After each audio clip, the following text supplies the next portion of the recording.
Of the cast.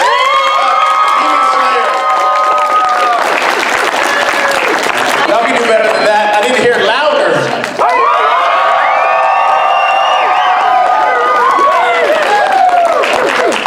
Okay, now y'all can clap for them now. Thank you for doing that. Welcome everybody. Welcome to San Antonio. Welcome. Thank you. Okay, how's your stay been so far? Oh, really nice. It's cold today, what the hell? I walked outside and I almost went back in. Yeah, exactly. Heard you got some good food this morning, Abby? Oh yeah. Yeah. So good, yeah. Delicious brunch. I got like this. There was like homemade toast, but it was like thick toast. You know what I mean? Texas toast. The Texas toast? It was so good. Okay, I had the best tacos ever on Friday night. Do you remember? I can't pronounce it. Kuishe Kitchen. It's like 8 minutes from here. Oh, I wanted to go there. Cuishe Yeah. something kitchen. Yeah. Cochina Kitchen. Cochina Kitchen. Yes. I didn't know that, yes. It's so good. I've been like dreaming about them for the last 36 hours. The Wagyu tacos. Wagyu tacos? Yes, you guys should get them tonight. They're so good. Also, okay, so I got the salsa sampler, which was delicious, except they brought it out and they were like, these two are spicy. And I was like, my husband is part Sri Lankan. I can totally handle spicy. I'm good. And then so I tried one of the spicy ones and the waiter comes running over and he goes, oh, we forgot to tell you, that's 3 habanero. I can't even handle that one. And I was like, it's so great. It's really good. And then I got the hiccups. I tried to pretend I wasn't dying. All right, well, let's go ahead and start talking to these fine ladies and gentlemen here, the cast of Demon Slayer. Start off with Kaiji Tang, everybody. He played Shinobu. Give him a hand.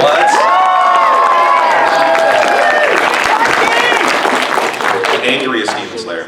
Yeah. But you're not angry in real life, right? The second angriest. That's true. It runs in the family, Right. All right, well, my first question to you is, what's your favorite thing about playing that character, bringing him to life? Any challenges you've encountered along the way? Well, I mean, Sanemi, and I went through like the first few years of Demon Slayer thinking his name was Sanemi, and everyone thinks his name is Sanemi, but when I stepped into the booth, they were like, it's Sanemi. And I'm like, what the? Alright, so, Sanemi hasn't been in the show as much as the other characters, right? And as we go towards Infinity Castle, I'm getting more and more hype because those manga readers in the audience know he has a far bigger presence in that arc than any he's had in the story previously. So, my experience with him has been very positive. He's a really fun character. Obviously, to every Nezuko in the audience and to Abby, I'm sorry for that one episode in the first, the first season. That was rude of him, right? That there's little to no reason to be stabbing people. But yeah, I've had a blast so far, and I can't wait to jump into Infinity Castle with him. By the way, I thought we agreed that Abby was going to run this whole show. Oh yeah, that's right. Abby, did you field like every question? Yeah. Because you've been in every episode. Yeah, we just answer every question for everybody. We figure she's probably knows the most, being in every single episode and having so much to say. Monologue. There you go. Yeah, well, thank you. Welcome to San Antonio. Thank you so much. Yes, sir. Give it up for Zeno Robinson, Genya, everybody.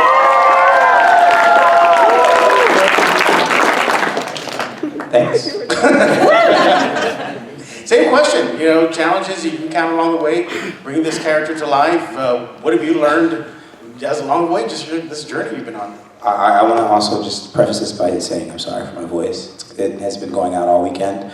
I think the biggest challenge with playing Genya was the 3-year wait between season 1 and season 3. Did you hear that collective? Which is funny because like when I had booked the role of Genya, the manga was on the Swordsmith Village arc, so I was like, oh my goodness, I can't wait to get to this. Sure. And then like season 2 came and went, and like the video game came out and Genya wasn't in it, but Koi's character was in it for some reason. So like there was just this long wait of being like, don't worry guys, Genya's gonna get some love one day. So it was just like people being like, I didn't know you were in Demon Slayer.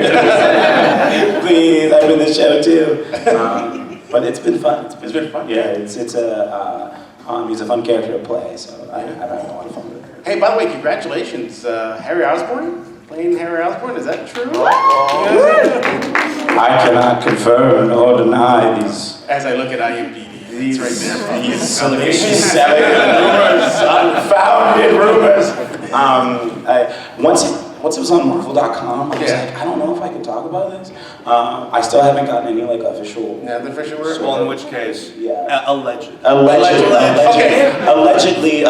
So, how would you allegedly feel about playing that? Allegedly, it would be really, really cool, and like the cast is really, really awesome. Like from what I can see online, and allegedly, and I think everybody will love it and should check it out when it comes out on the 29th. Just curious, this is not your first foray into the MCU and the Marvel Universe, no? Any other voice characters you've done? Is this? I was in the last Spider-Man show, and then I did some looping on What If. I was like some background voices on What If. But this would probably allegedly be allegedly the first, I guess, sort of foray into playing somebody in the MCU, technically. Well, here's my alleged congratulations. Oh, thank you. Allegedly clap. If it were true, you could clap for this. Potential applause. So would that be like a golf clap then? You're right, a little golf clap. Okay, there you go. Yeah, it's pretty cool. Allegedly, Kevin Feige had to approve of everybody. Who's in the show. Yeah, I'm gonna get to Erika next, but I always was curious about that. You go to Marvel.com, it's there. It's there. You go to IMDb, I was like, it's there. What's the but big deal? Yeah, I don't know. Yeah, all right. No idea. Everybody give it up for Erika Harlacher. Are you staying warm in this cold Texas weather? Oh. No. Last weekend I was in Florida, and also I was like, it's Florida, I don't need a jacket. And then they're also getting like random snow over there. Yeah. So I need to just start bringing warm clothes everywhere, I guess. Yeah, maybe you bring the nice wintry weather everywhere. I have this one Persona jacket, and I've been wearing it all weekend. But it's not a Persona panel, so I took it off. There you go. By the way, speaking of Persona, that crowd yesterday. Ooh. I know, that was crazy. Did y'all hear about that? The lines were out. We saw it. Yeah. That was It was bonanzas. very, very bonanzas. What's that? Oh, okay. Well, we'll get to you in a bit, all right? Yeah. Erika, same question for you. What's it like breathing life into this character that's just... I love Shinobu, and I would actually argue, even though she hides it the best, she's the angriest demon slayer. So, just saying, boys, just really good at pretending. Yeah. I love her. She's such a fun character.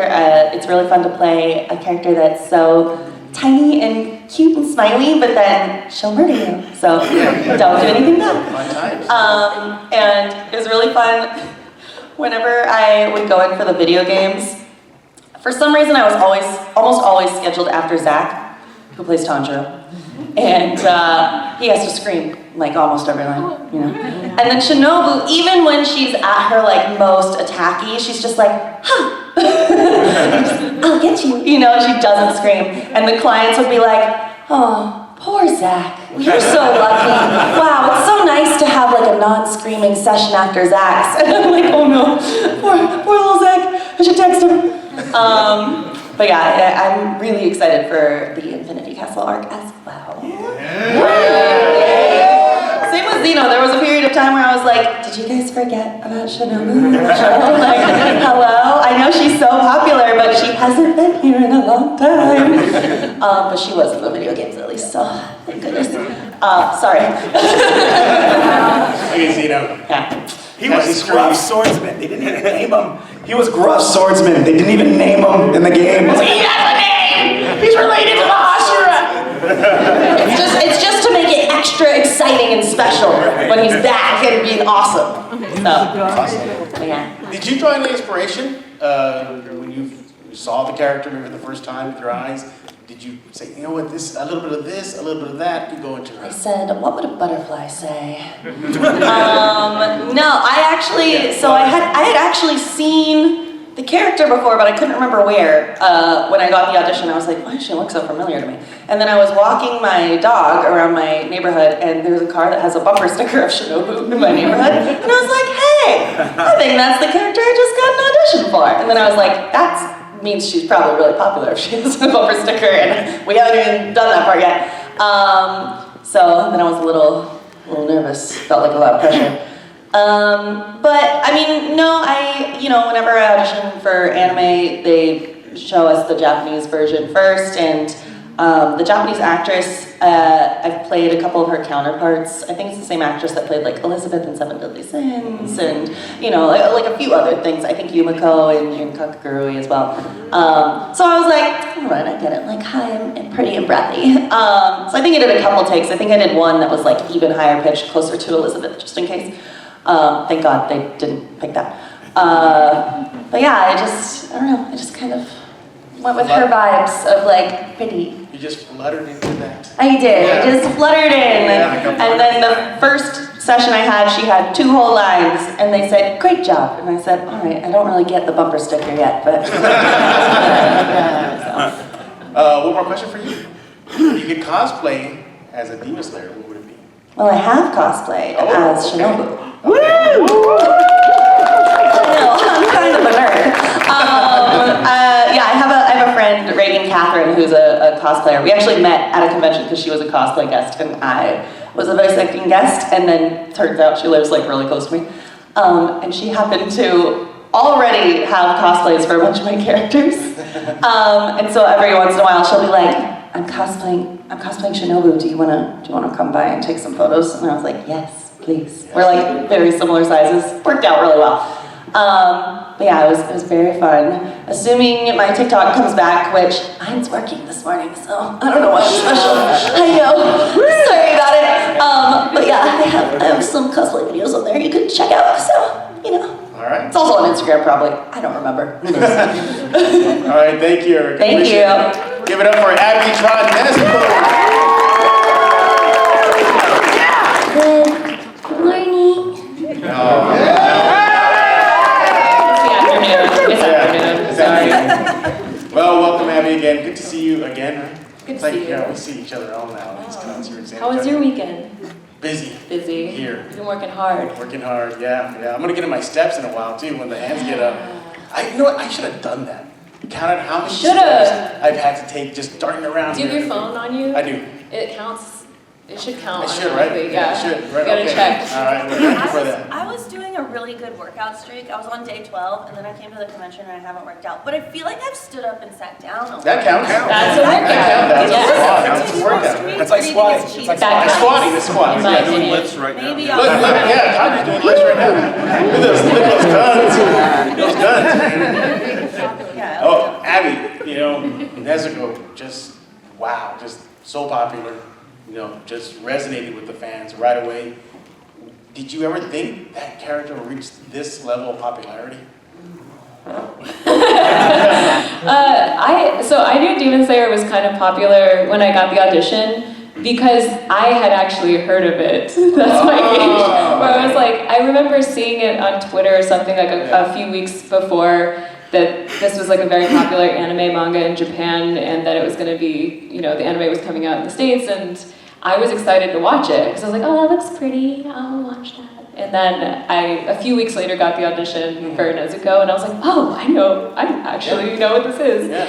And Nezuko is just like, I can't go anywhere now without seeing like a Nezuko something. Yeah. It's crazy to me. I've never been a part of something that huge or, with that much popularity or widespread popularity. Because it's not just here, it's international. So it's very overwhelming. I was just in Germany and Switzerland and Italy, and I saw Nezuko in all 3 countries on day 1 wow. that I was there. So Crazy. That's crazy to me. She's global. She's global. Yeah. global phenomenon. I'll just yell, it's cool. You don't need to train, it's okay. We'll All right. share it well. Let's start. Yeah, with my voice. Maybe we'll. I'll be right here next to you. When obviously the grunts, the little Yeah, a little, describe that, just, A little. yeah, he tried it, right? That was his best Nezuko. I had to ask you this, but how do you how do you convey emotion through the little grunts and the Do they actually creaks? gag you in the booth? Yeah, like, oh, okay, well, They would they gag bamboo you. and they tie it around my head. No. During the parts where Nezuko does have bamboo in her mouth, Yeah. I will usually, most of the time, block my mouth with my finger just a little bit to kind of muffle it, but not so much that you can't record sound, because you still have to record it. But it's interesting because even though Nezuko is grunting and growling and all that stuff, like there's still emotion and tension behind it. So I think kind of like what would Nezuko be saying in certain moments, like if she was actually speaking, like, you know, when Mitsuri is petting her hair and she's like, what would she be saying, you know? It helps to diversify the grunts. Do the directors literally say, I need more grunt? Like, how does that work? You know? Usually Notes will be like, let's try one. Actually, Steve is very easygoing, as you guys I'm sure know. So I'll usually be the one to be like, can I try again? Just a little more aggressive, you know, like get a little more grit in there or something like that. But yeah, it's definitely a different type of role.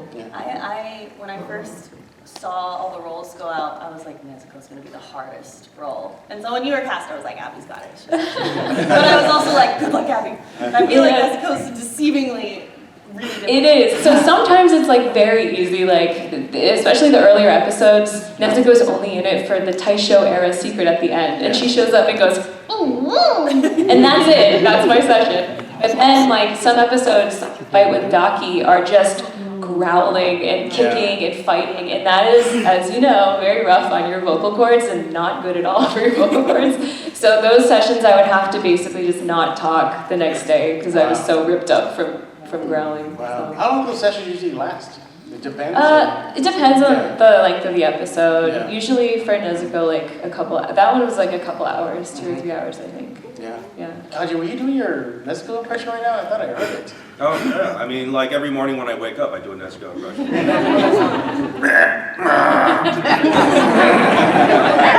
That's me trying to get my wife like to not wake me up. All right. I think that deserves our applause right there, everybody.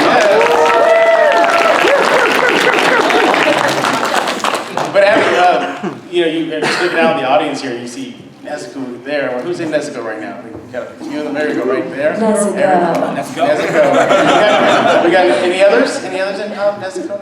No? I had a Are you bunch the only one? yesterday come up to my table too. Yeah. Yeah. We'll get to Q&A in a few minutes. We're almost there. Just hang on tight. I was dying to dying ask. Yeah. He's got Yeah. business. Exactly. All right. Well, it's your time to talk to the voice actors.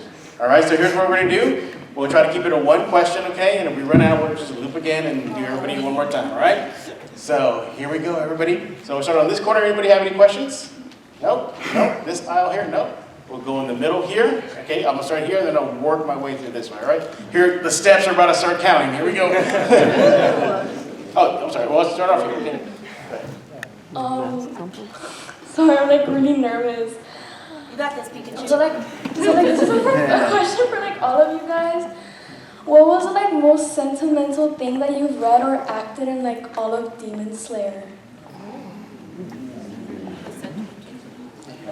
Here you go, Abby. Thank you. Answer for all. I'm going to interpret sentimental to mean kind of like emotional, impactful in that way.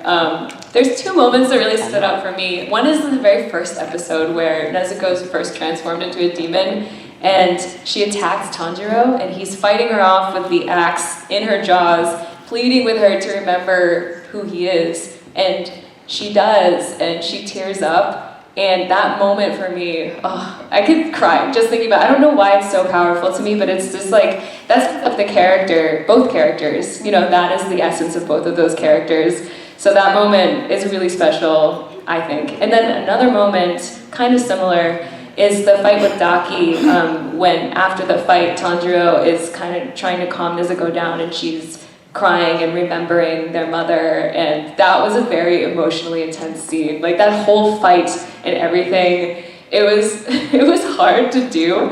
And then I remember being kind of stuck in that emotion for a moment, and then our director Steve was like, great, moving on. And I was just like, give me a moment. Yeah. Same thing with the moment in the sun. I was very much stuck in that moment. You know, it's hard to watch, let alone perform. Nezuko's burning alive, essentially. So even though she does make it through, it's still hard to get through that. And then I was very much in that moment when the director was like, okay, next. Give me a second. But yeah, those are 3 really powerful moments that I can think of. Anybody else? The episode where we go into the backstory about Shinobu's sister. Woo! Yeah. That's a really, obviously, very emotionally intense, especially because Shinobu is a bit younger in that, so she's less, I feel like her emotions are less hidden in that episode than, you know, she's still not like a Tanjiro. But yeah, I think when we were doing that episode, I felt like I really understood a lot more about her character and her mission and her goals in life and everything. And obviously, it's very sad that her sister is killed, and her entire life's work is now about that. So we'll see what happens in Infinity Castle. Okay, it doesn't want me to talk, so here you go. There you go, Zeno.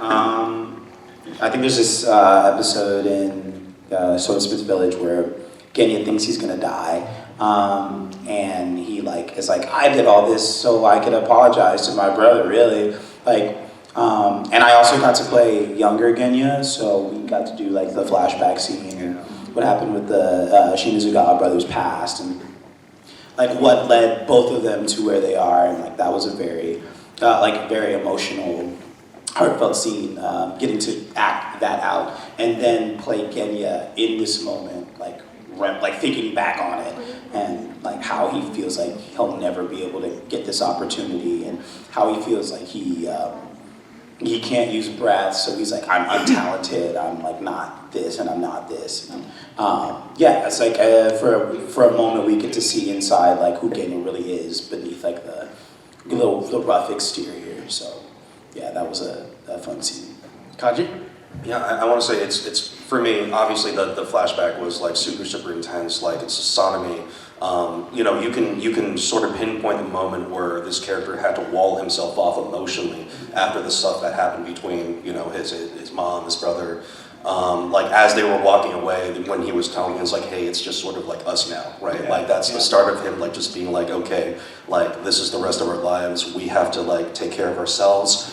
But the moment for me when that started to crack a little bit, and it's always really great to have those moments with a character who is walled off emotionally to sort of peer behind the veil a little bit, is when we were in the hallway and we had just met up again, right? The training arc. Yeah, exactly. And like you were having a conversation, you know, Asanomi was being very callous and rude, but the second Genya told him that he had been eating demon parts, there was that moment where Asanomi was like, wait, what?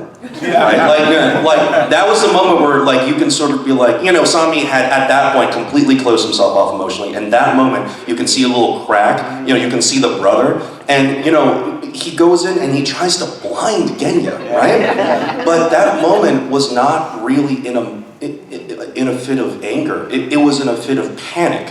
He needed to get his brother out of the Demon Slayer Corps by any means necessary, because he realized that he was almost at this point of no return, right? So that was probably my favorite Sanmi moment so far.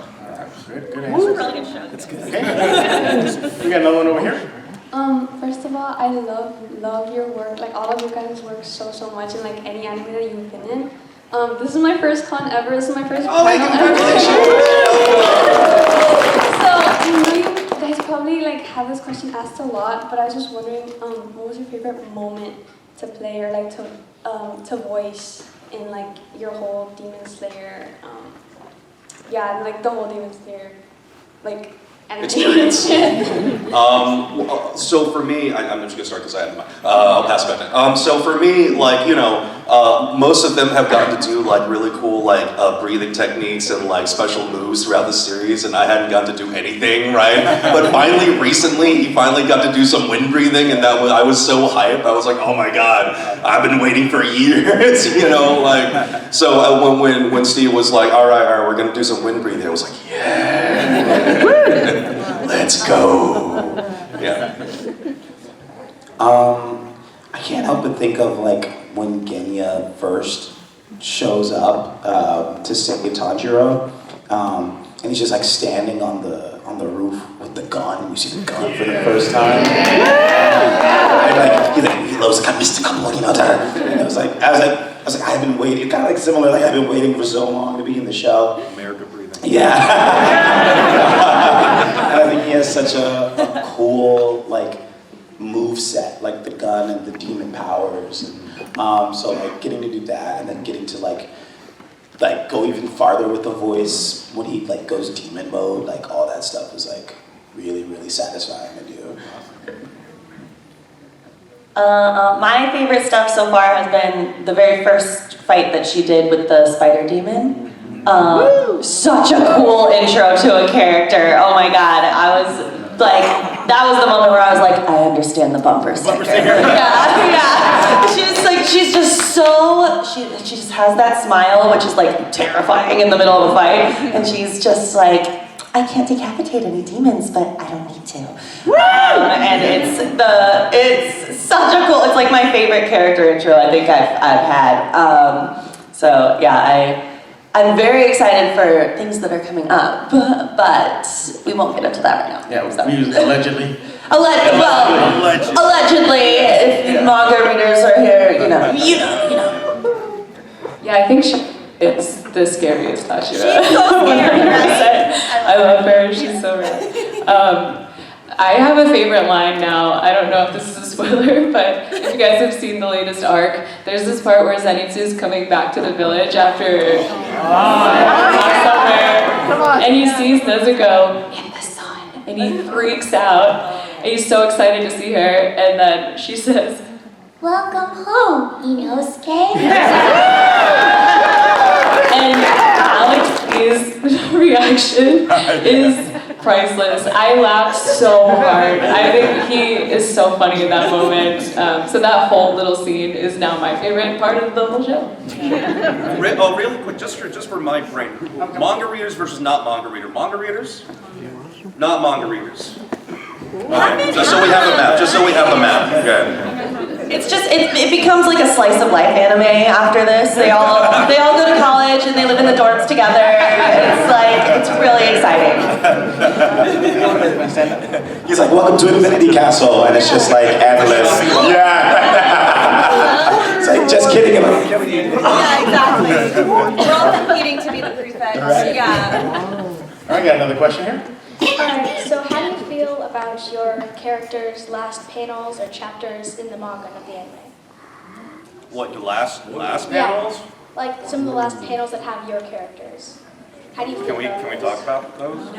Don't mind. Because they're not. They're feelings, but not what they are. Okay. Oh, okay. No spoilers. Yeah, I think the general rule is if it's not animated, you can't talk about it. Right. I actually, how do I talk about this without talking about it? Hopeful? Same. Everything's gonna be okay. I don't read the manga. Fans did tell me literally everything that happens as soon as I was cast. So like I know the things, but I haven't seen the panels, so I can't tell you a feeling. But like you could maybe guess, I guess. No comment.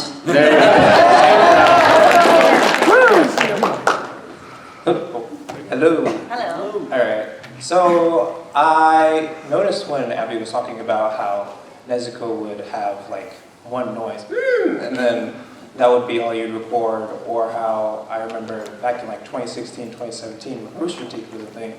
Kaiji Tang, you were a character's dad in one episode that was like 17 minutes, and you weren't there the entire time. So it made me think about the time you guys actually have to record and to go to different locations. How do you factor in the time and travel for what roles you go for, or all the different roles you have to schedule?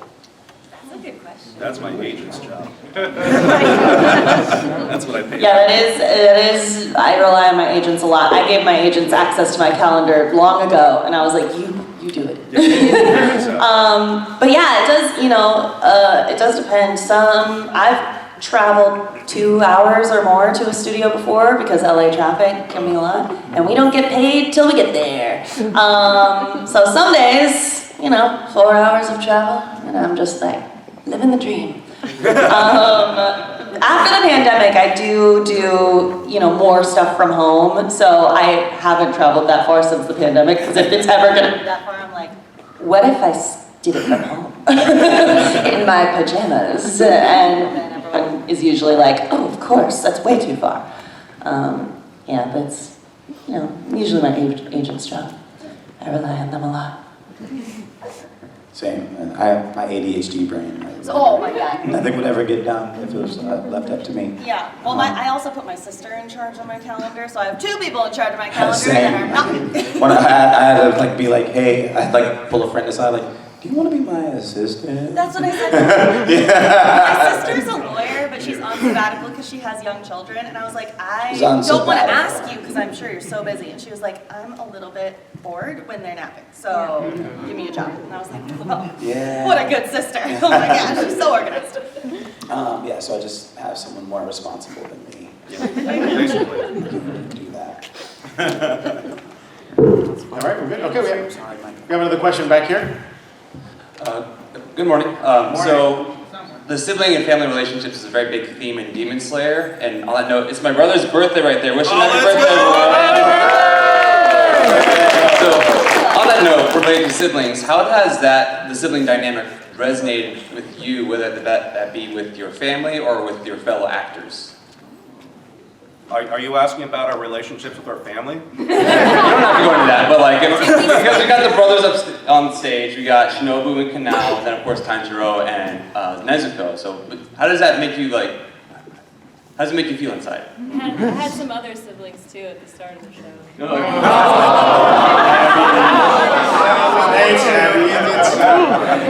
I mean, for me personally, the relationship between my character and Genya is my primary driving force throughout the entire show. Like, yes, Sanemi is driven by vengeance, and he wants nothing more than to turn all demons into a fine, misty paste, right? But the underlying current of it is his love for his remaining family, which is his brother.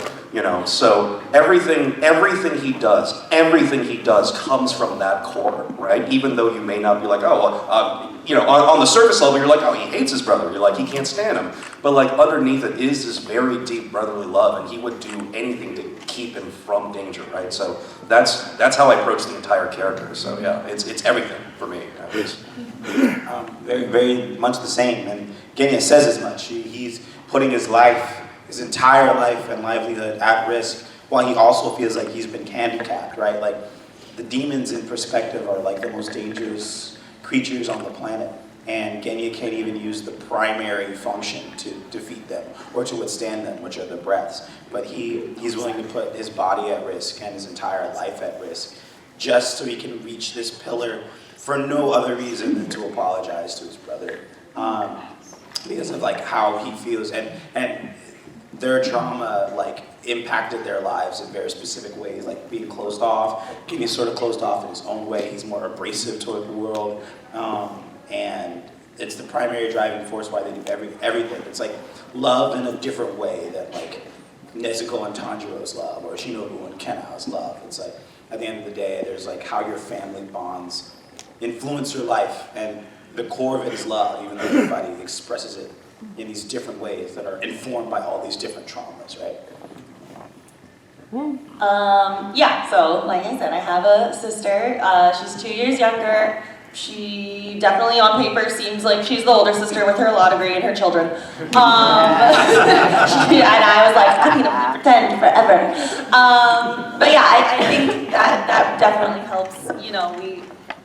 we're close now, but we definitely went through, periods in our teenage years where we were kind of enemies. So I feel like I've been through a range of all of the different sibling dynamics. And so when I get to play a character that has a sister, like Shinobu with Kanao, I feel like it's pretty easy to fall into that kind of, I love you, but sometimes you do things where I'm like, why'd you do that?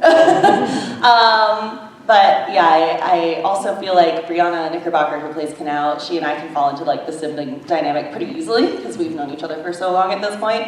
So I was very excited when I heard that she was going to be Kanao. So I just felt like it was going to be really easy for us to act those scenes. So. Yeah, I think there's a lot of sibling relationships in the show that are the driving force, right? The Nezuko and Tanjiro relationship. What does Tanjiro say? It's like the bond between siblings cannot be severed. It's like the point of the show. In real life, though, I have two brothers, and I can tell you with a fair amount of certainty that if I were to be turned into a demon, they would probably leave me hanging. They're not going to go fight Muzan to save me. They're going to be like, hello. No, the middle child. The middle child. The wretched middle child. All right, we got another question back here. Hello, my name's Lily. Everybody's asking really good questions, so I have a silly question. If you personally could use a breathing style, what kind of breathing style would you use? I've had this question before, so I've gone through like several options. I'm gonna go with cat hair breathing. It's really annoying when you get covered in cat hair. It gets in your eyes. Some people are allergic. I feel like that'd be a really annoying breathing style. I would want to use sleep breathing, and I'd have two different styles. So one would be I make everyone around me fall asleep, so then I'm like, nice, silence, and I can just scroll on my phone. Or it makes I feel like I've had a nice long sleep, and then I'm rejuvenated. Can you imagine? What would that feel like? I don't even know anymore. Wow. Maybe I'd use empathy breathing. Guilt trip everyone into gaslighting. That's what I would do. Just be like, do you feel proud of yourself? Look at you. What are you eating a child for, demon? Go home, man. Go feed your family. Dude, there's so many other things you could be doing than being out here. And then he'll be like, you know what, you're right. I'm sorry. This was wrong with me. Yeah, it was. Yes, it was. And I would end every fight that way. Go home. That'd be an amazing show where the protagonist just guilt trips every antagonist. It's a surrender. Right. Talk no jutsu. Spin-off idea. That's right. Yeah, there we go. I don't know, capitalism breathing. Would that be Infinite bands. you win capitalism, or you're like... No, you're like, oh man, I need to get some lunch today. Oh God, just $20. That'd be amazing. Yeah, just call them $20. It would not cure inflation, but it would be great. Wow. By the way, I was making sure you were Way worse. I was making sure you were not in here. I thought maybe that's. Who's in there? I don't know. Not you, Abby. Not you, Abby. Okay. Just real quick, Zeno, he has some cough drops for you. So he just wants me to just put it right over. Thank you.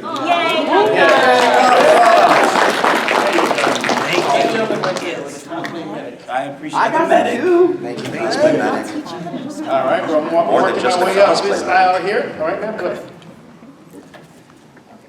So it's been amazing seeing you all interact with each other, and it seems like you really get along and you have a lot of fun. What is it like when you're actually recording? And also, do you act out the scenes? How do you refrain from punching each other and fighting? I just want to see what that's like. I bet it's amazing seeing you all. Thankfully, they're all safely in their houses. Right, yeah. It's the dubbing experience is fairly lonely for actors because most of us are just in the booth by ourselves, right? So if we're lucky, someone else will have already come in and we can listen to their performance. But yeah, I think generally the cast records are limited to more Western animation stuff. So we have not had the opportunity to punch each other at work, Yet. right? Yet. I'm hopeful for the future, right? Yeah, hopeful. I do act out, I'm sure all of you do, when we're doing like punches or something. We do punch, but you have to keep your face still, in front of the microphone. And you also can't jump, because you'll make noise on the floor. So it's a lot of almost full action going on. If I get really sweaty, I know I'm doing it right. Yeah, I flail a lot in this booth. And usually there's a script on a music stand in front of us, and so often I will hit the music stand. Yes. Oh my God, I'll One time, whack it, and then that take is ruined because it made a big old whack noise. one time I knocked over an entire mug of tea. And you could hear in the take the like, bloop. And I was like, ah! And then the director was like, what just happened? And I was like, it didn't get on any equipment, I promise. And the engineer had to come in and be like, okay, it's fine. And I was like, I'm so sorry. I'm just gonna go in the corner, I'm sorry. It was fine. I got tea all over me, but it was All right, good stuff. All right, one question, okay? One question. It's your moment. I just want to say this has been the best weekend ever because, like I said before, I get to meet my favorite characters from Trails of Persona, Yuna, Gaius, and EY, the gun shop guy. Anyway, I talked to you about this yesterday, Gaius. I hope you can still do it for me. My request is for Erika and for Kaiji. How was the experience of voicing, when you guys came in for like Yuna and Gaius, like your favorite scenes or favorite lines, or do you have any fun moments while working with the other cast from the other games? And if you could just say my favorite S-Craft, how you did the Howling Heaven, or I can do it. Yeah, sure. Howling Heavens. Okay. All I remember is the Howling Heavens I part. can do So it I for thought you. there was like more to I it. can do both of yours real quick. For Erika, let's bring out the big guns. This is it. Excel Breaker! And then for you, this is my will of the goddess. Howling Heaven! All right, everybody. Yeah, good. What is this game? Trails? Trails of Steel, yeah. I really, my favorite part is the crossbow speech, the give us our crossbow back part. I always will love that little monologue. It's very fun. That's cool. Your favorite? My favorite part of playing Gaius from Trails of Cold Steel is he's the only one in the cast who does not need therapy. I so very rarely get to play characters who don't need therapy. Seriously, there are no well-adjusted anime characters, basically, right? So, Gaius has, he's a character with, a nice family, he has a good relationship with everyone, he knows how to cook. It's he's this really good guy, you know what I mean? In this world of, everyone, war-torn, terrible, apocalyptic things happening. He can paint. And he can paint? Yeah, perfect. He's the perfect. Yeah, right? So it's actually a very chill experience for playing that character. He's also in love with a nurse, apparently. No, but yeah, it was a very chill experience. Yeah. And I don't know if these mics can handle us shouting the attack stuff. Otherwise, I think things will get blown out. So, if come to the table, I'll do it for you there. Okay. There you go. I might not, because I also am on the verge of losing my voice. But in your heart, you will know. Yes. All right. This is the young lady that was waiting 9:30 in the morning for you guys.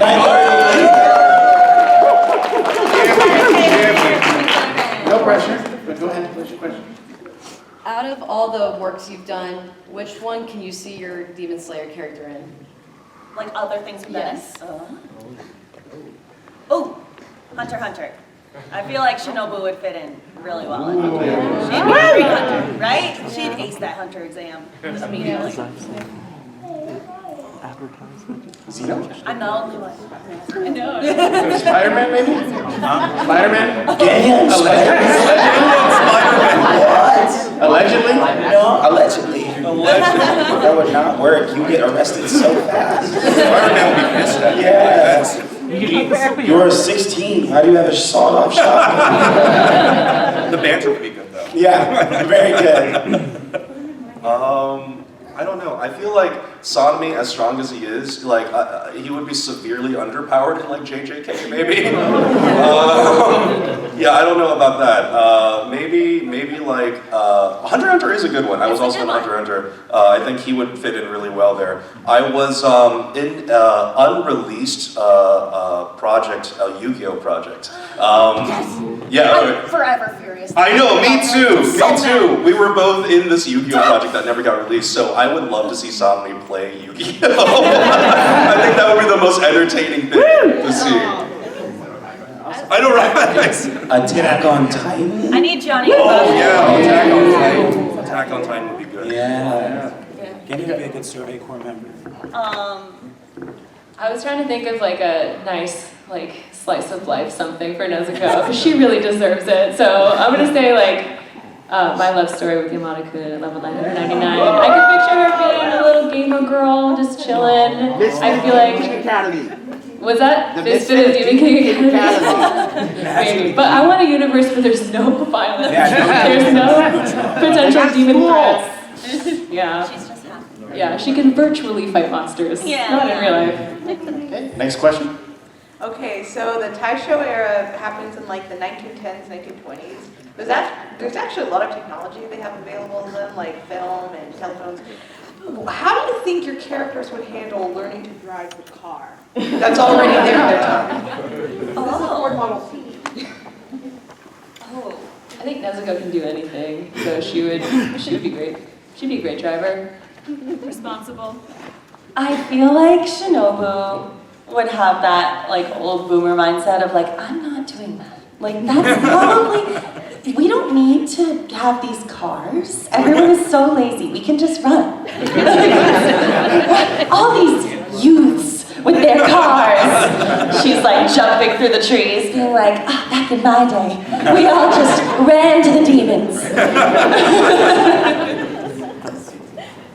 I feel like he'd be the worst, like learner driver student ever.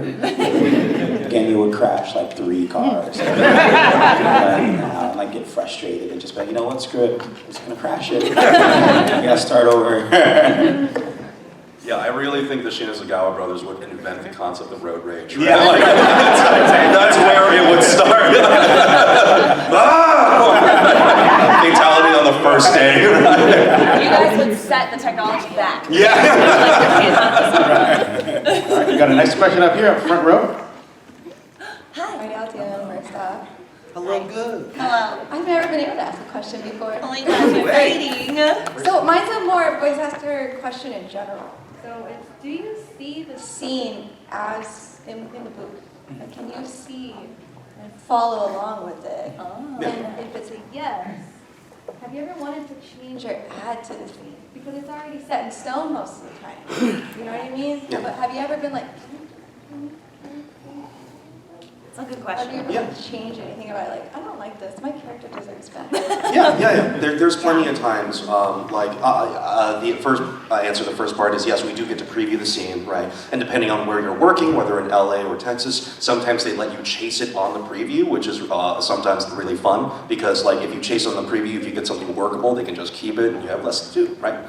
But for the second part, depending on who you're working with, depending on how experienced you are, sometimes the actors do have a bit of a say in like how the script can go. Like if you're uncomfortable saying something, you can be like, hey man, this will get me canceled, could we maybe change it,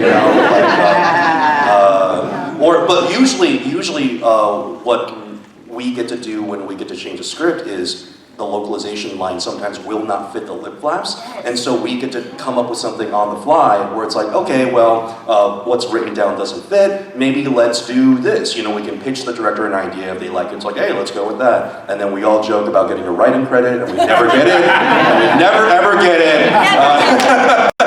Just know, we all have written at least one line. That's right. And we all have made the joke. Yeah, very similar. There's been a few shows where, especially if you have had a long time playing a character, you can say, that doesn't sound like a thing that person would say. Can I, sometime, when we were doing this show, Kuroko's Basketball, and I was playing this character named Kagami, there'd just be times where I was like, that sounds too intelligent for Carter. That sounds like it's something, like, he don't know big words like that. Like, we should change that into something like else, or more slang. Like, how can I inject like more slang? Sometimes even, I don't know if you, I think you guys, everyone probably does this, like, you'll go, I'm gonna pitch this line. like it's written away, but you go, that's not gonna fit the flap. I'm gonna just change it in the record, or I'm gonna pitch this line and set and see how they feel. Oh my gosh! Do you then go, oh my gosh, I'm sorry, my Yeah, brain I'm like, I don't know why. It's so crazy. Dyslexia. It's a completely different line. Yeah. And then if they hate it, I'm like, my bad. Oh my gosh, I'll read it as written. Read it as written. I do that all the time. Yeah. Okay. God, I'm not alone. I'm always like, what? What came out of my mouth? I'm pretty sure I said what was on the page. Oh my gosh, that's crazy. Yeah, there were times where, well, between like seasons, sometimes directors will change, or like script adapters will change. And so like during Seven Deadly Sins particularly, there was one time where I think the script adapter writer had changed, and Elizabeth is a princess.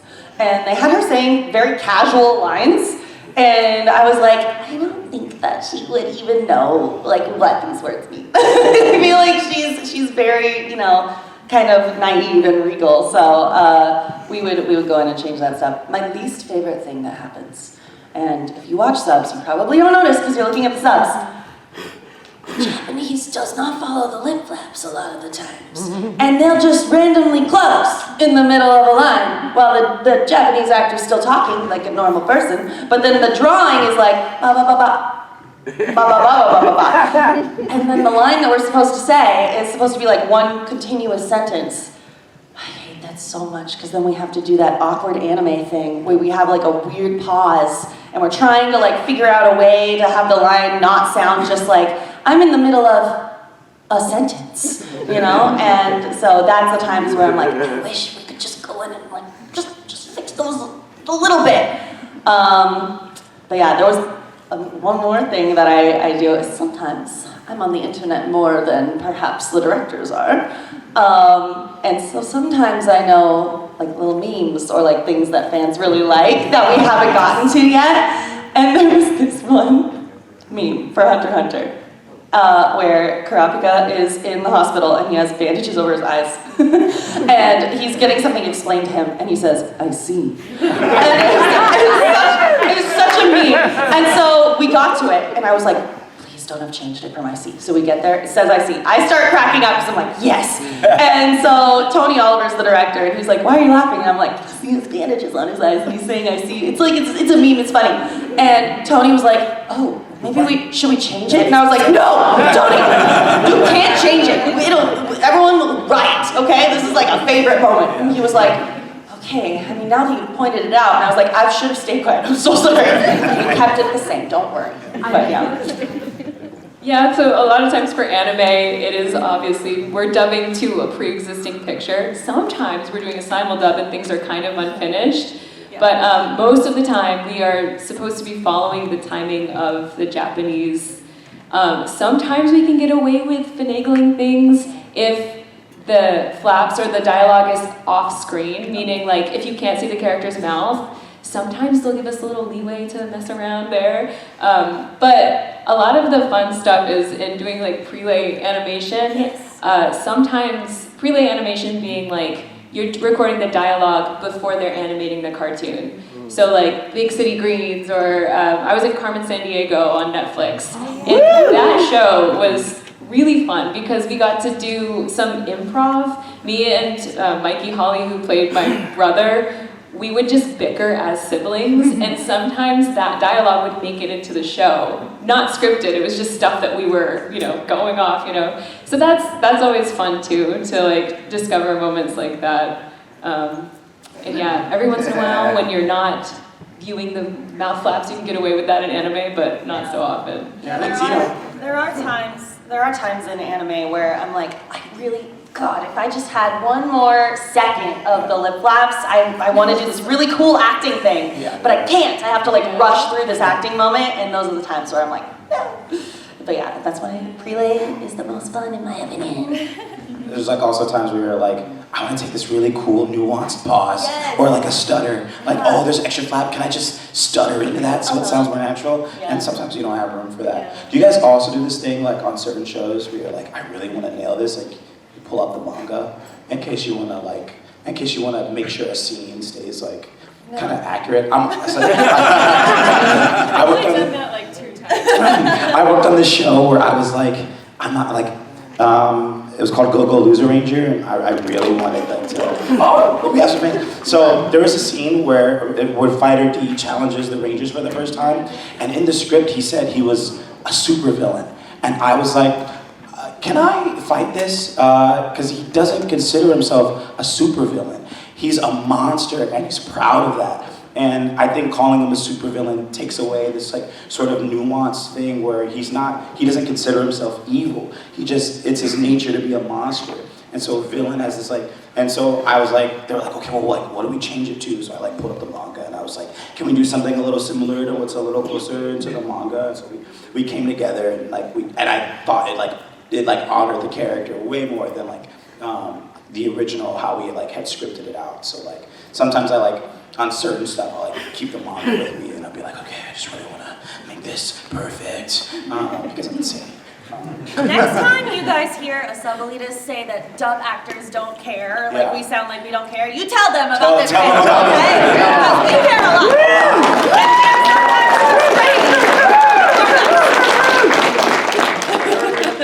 Final question of the panel. You missed out. No problem. They'll be at their tables upstairs. Yeah. So head on up as soon as it's panel's over and get in line. Right? Yeah. You got the last question, buddy. Hi there, Mr. My name is Alex. I am actually the best collector in town. Just don't ask which town. Nice. I believe it. This is kind of off topic, but I just had a random question. Out of everything you started in Disney Channel and Disney Junior, such as The Owl House, Spider-Man, Big City Greens, which one did you admire working with the most? Pick your favorite show. I know. Yeah. None of the creators are listening. I've got to say, out of everything, I think Big City Greens was like the most special for me personally.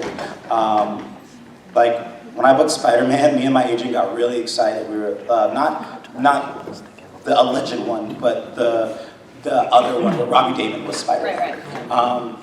We got really excited because they had all these holds, and I thought I was going to be this like recurring or this like pseudo regular, and I ended up only like being in 2 episodes, which is fine, but it was a little disappointing. Big City Greens was this crazy process on how that happened, and that was the show that like let me quit my day job, and it came at the perfect time. I always tell the team that show saved my life, and it did. I remember when I went to Disney TVA to like preview the first episode, fully finished all together for the first time. Like it was like our first cast screen, and I remember thinking, oh, the year before I didn't want to be here, and like had I given up last year, I wouldn't have lived to see this year, to sit in this theater and like watch like the first time I'm doing something that's going to be on air in a long time. And so that's what sort of gave me my like, give it a year rule. Like if you think your life is going like bad or wrong, give it a year and see how much your life changes. Because if you don't give it that time, you might not be able to live to see it change for the better. So I think like out of everything, like Big City Greens ended up being the most special for me. Awesome. Everybody, give it up. Go to the voice cast of the Demon Slayer, Kaiji Tang, everybody. Zeno Robinson. Erika Harlacher. And of course, Trott. Again, their tables will be open soonish. Yeah. And do you guys have to leave early for flights? No, not me. No, me neither. Okay, great. All right, great. So get on that